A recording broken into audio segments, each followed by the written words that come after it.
review, do they pay?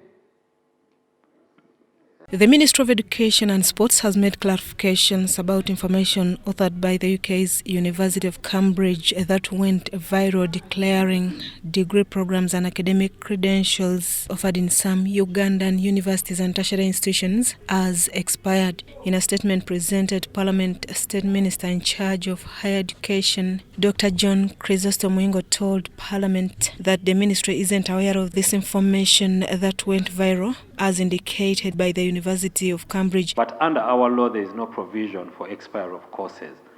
Courses are continuous. So the country needs to remain calm.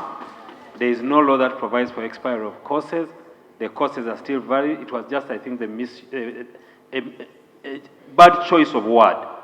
But I think the review is going on, and National Council of Higher Education is continuing to review the courses to make them applicable to the circumstances that obtain with the changing circumstances in the world. Muyingo explained to Parliament circumstances under which degree programs and other courses can be declared expired by the National Council of Higher Education. There is quite a lot that we are picking from you, which indicates that there are gaps in the law.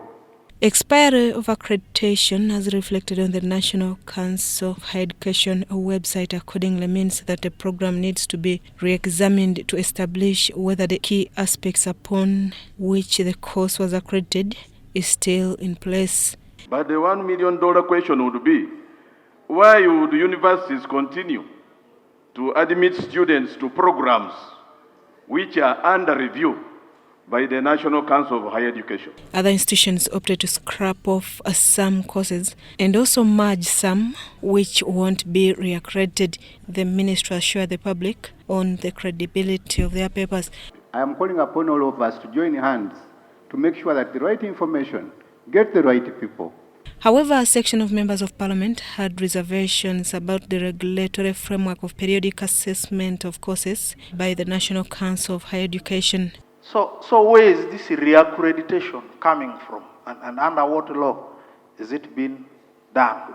So the starting point here is to look at the National Council, the Act of Higher Education review. Deputy Speaker of Parliament Thomas Tayewa was not convinced with the communication on delays and the missing link of information flow at the ministry. Especially these regulations which institutions keep referring to within their powers. You gave me this power to do it. You can cause a national crisis.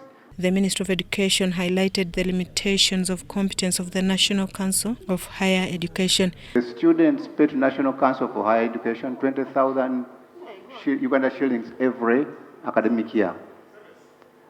And that money is what National Council for Higher Education uses. But the budget for that enables us to collect about 5 billion plus, and their budget is over 10 billion.